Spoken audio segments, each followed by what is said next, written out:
Nishant sir, हम ये जानना चाहेंगे कि कल एनटीपीसी का टेस्ट हुआ, हमने उसमें कई बच्चों को ये देखा कि जो अभी अगर उनको अगर 100 क्वेश्चन दे दिया जाए तो मुझे लगता है कि वो मैथ्स, रीजनिंग, जीएस, हिंदी तो क्योंकि रेलवे में आती नहीं जी। अगर हिंदी भी रहे तो मुझे लगता है 100 क्वेश्चन में वो कुछ बच्चे हैं लक्ष्य क्लासेस के जिनका क्वेश्चन हमको लगता है वो 40 प्लस नहीं कर पाएंगे। ऐसे भी हमने बच्चों को देखा और कुछ ऐसे बच्चों को हमने देखा कि अगर भैया उनको 100 क्वेश्चन मिल जाए तो वो 75 से 85 के बीच में वो रहेंगे। ये भी चीजें हैं। तो और कुछ बच्चे ऐसे हैं कि जो 20 प्लस जाएंगे, हिंदी में हो सकता है बेहतर कर ले, है ना, लेकिन मैथ्स रीजनिंग में समस्या। तो इन तीनों बच्चों का कॉम्बिनेशन कैसे बनेगा लक्ष्य क्लासेस में, क्योंकि बच्चे कुछ तीव्र बच्चे बैठते हैं क्लास में, कुछ कमजोर बच्चे बैठते हैं, कुछ एकदम कमजोर बच्चे बैठते हैं। तो इसके लिए क्या प्रावधान कुछ है? जैसे आपने सर पहली बात कही कि कुछ बच्चे ऐसे हैं जिनका नंबर 40 के ऊपर नहीं जाएगा, मतलब नंबर आप क्वेश्चन अगर देखा जाए, एक क्वेश्चन 1 नंबर का था, टोटल 100 क्वेश्चन थे और 100 नंबर था, तो कहने का मतलब 40 के ऊपर नहीं जाएंगे। हाँ। तो उसमें मैं इस बात पे एक बात कहना चाहूंगा सर कि जो बच्चे अपने यहाँ पढ़ रहे हैं अभी, कुछ उसमें ऐसे भी बच्चे हैं जिनका सिलेबस नहीं कंप्लीट है। हाँ। जिनको आए हुए संस्था में 1 से 2 महीना हुआ है, तो उनके साथ ये प्रॉब्लम तो होगी सर जी, वो यथार्थ सत्य है, उसमें कुछ नहीं किया जा सकता है। लेकिन मैं आपकी बात से इतना जरूर कहूंगा कि अगर जो बच्चा हमारे यहाँ अपना एक बार सिलेबस कंप्लीट कर लिया है, उसका यदि नंबर आप क्वेश्चन 40 कर रहा है वो, तो उसके लिए हमने प्रॉपर वे में पूरी रणनीति बना ली है। अगर मैथ में उनका नंबर कम आ रहा है या जीएस में या रीजनिंग में जिस सब्जेक्ट में कम आ रहा है, मैं बस इसी दीपावली के त्योहार के बाद प्रॉपर वे में उस पर काम करूंगा। अलग से मैं उन सब सारी चीजों के लिए पूरा मेरा सिस्टम पूरा तैयार बैठा है। मैंने अलग से टीम गठित की है, अलग अलग अध्यापक, जैसे मैथ के लिए मैंने अलग से एक टीचर की जो व्यवस्था कर दी है, वो बच्चों को बेसिक ही पढ़ाएंगे, बेसिक सिखाएंगे। और जीएस में आप रहते ही हैं, तमाम सारी चीजें हैं, वो जो छोटी मोटी चीजें हैं अलग से 2 घंटा आप रहेंगे और बच्चों को जो प्रॉब्लम्स है, बेसिक चीजें हैं, उनको आप क्लियर करेंगे। इस तरीके से हर सब्जेक्ट में मैंने काम किया है। जो सबसे ज्यादा कमजोरी है बच्चों की, वो मैथ में कमजोरी है। तो मैथ के लिए मैंने अलग से अध्यापक नियुक्त कर दिया है, क्योंकि हमारी जो मैथ वाली फैकल्टी है बहुत बिजी रहती है, उनको सीट वगैरह तमाम सारी चीजों पे काम करना रहता है, क्लासें भी 7-8 क्लासें रहती है। तो उसके लिए मैंने इसीलिए एक बेसिक के लिए अलग टीचर नियुक्त कर दिया है, वो बेसिक बच्चों को पढ़ाएंगे जी। इसका मतलब हम कहें कि जो कमजोर बच्चे हैं उनके लिए एक्स्ट्रा टाइम दिया जाएगा, पूरी तरीके दिया जाएगा। और सुनिए, मेन खास बात यह है, पैसा नहीं लिया जाएगा। अच्छा, निःशुल्क की व्यवस्था होगी कि मतलब पैसा नहीं लिया जाएगा, मतलब स्पष्ट कर दे रहे हैं हम बातों को जी। जो ये एक्स्ट्रा चीजें होंगी उनका आपसे 1 रुपया अतिरिक्त नहीं लिया जाएगा, वो चाहे जिस संस्थान का बच्चा आए, चाहे जिस संस्थान का बच्चा आए। अगर मैं बच्चों का धन अगर मैं खा रहा हूं तो ये मेरे इतिहास में नहीं लिखा गया है। मैं बस नॉमिनल शुल्क लेता हूं, मैं नॉमिनल शुल्क लेता हूं, जिससे हमारे संस्थान का खर्चा चल जाए और हमें तो सिर्फ दाल रोटी चाहिए शाम को, और कुछ चाहिए नहीं। कह सकते हैं कि इसका मतलब सर आप सुल्तानपुर में बच्चों के सिलेक्शन पर काम करना चाहते हैं कि बच्चे कैसे सेलेक्ट हों।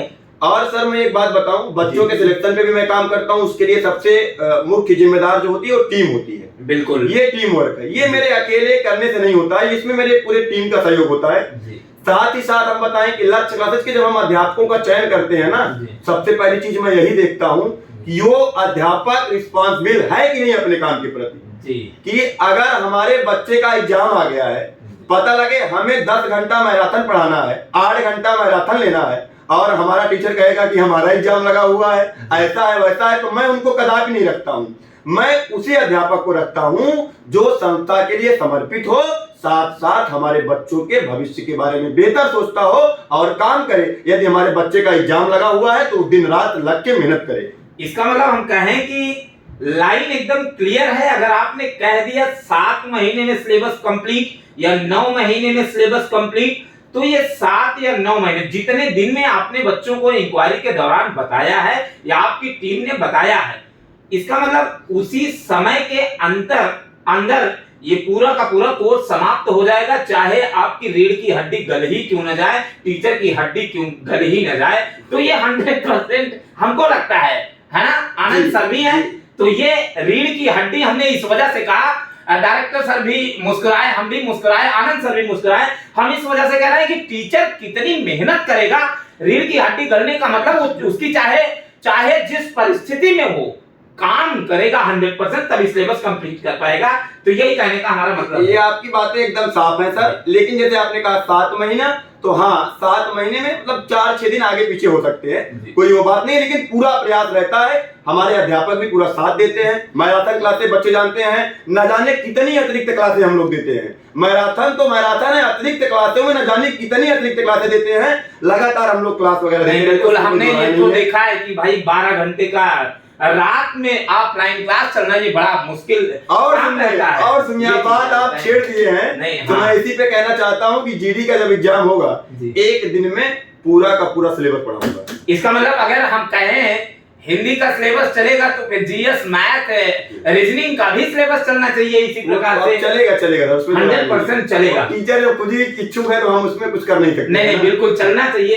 एक चीज और सर, जैसे हमने देखा कई बच्चों के पास समस्याएं रहती हैं, जैसे किताब खरीदने वगैरह की समस्या। जीएस में जैसे पता चले करंट वाला पोर्शन जैसे थोड़ा सा बाहर जाता है, जैसे पता चला टीचर 7 से 8 क्वेश्चन पता चला आ रहा है, मान लीजिए 5 क्वेश्चन आ रहा है, तो 5 क्वेश्चन में पता चला टीचर 2 क्वेश्चन 3 क्वेश्चन फंसा पाता है। तो इसके लिए थोड़ी सी क्या लक्ष्य क्लासेस में ये सुविधा हो सकती है, या आप कर पाएंगे कि जैसे पत्रिका, न्यूज़पेपर तो आता ही है, अन्य सुविधाएं भी आप प्रोवाइड करा रहे हैं। जैसे ये देखिएगा आपके अलमारी में टोटल किताबें रखी हैं, तो क्या अन्य चीजों की भी सुविधा है? हम ये बच्चे हमारे जानना चाहेंगे, तो ये चीजें क्या सुविधा पत्रिका वगैरह की भी उपलब्ध? हाँ, पत्रिका जैसे न्यूज़पेपर आ रहा है प्रॉपर वे में, उस तरीके से मैं हर महीने का जो है मासिक और त्रैमासिक और छमाही और वार्षिक चारों पत्रिकाएं मैं वहां पे अवेलेबल करवा दूंगा, ऊपर जहां बच्चे बैठ के पेपर पढ़ते हैं। साथ ही साथ एग्जाम के दौरान हम मैराथन क्लास भी लगाएंगे, और कुछ क्लासों में हमारे यहाँ लगभग क्लासों में एक दिन जो है करंट पढ़ाया भी जाता है। लेकिन एग्जाम वाले टाइम पे हम करंट की स्पेशल क्लास देंगे, करंट वाले क्वेश्चन भी हम बताएंगे। इसका मतलब हम कहें कि ये करंट वाला मामला जो है वो लक्ष्य क्लासेस में आने से समस्या का समाधान होगा। अब संपूर्ण तो नहीं कह सकते, लेकिन कंप्लीट जिसमें 70% संभावनाएं रहती है। 70% अगर फंस गया अगर क्वेश्चन, तो 100% सिलेक्शन से हो गया। करंट में सर 100 नहीं कह सकते हैं सर। नहीं, मैं ये नहीं कह रहा हूँ कि 100% आप देंगे। हाँ। कहने का मतलब 100 में 70% बच्चा पूरा प्रयास करेगा। इसका मतलब 70% अगर बच्चा कर लिया तो सिलेक्शन है। करंट में अगर 70% वो कर लिया तो 100% उसका सिलेक्शन है। तो ये चीजें 5 क्वेश्चन में अगर वो 3 क्वेश्चन कर रहा है तो इसका मतलब बहुत बेहतर उसका रिस्पांस है। तो हम अपनी बातों को यहीं विराम करेंगे।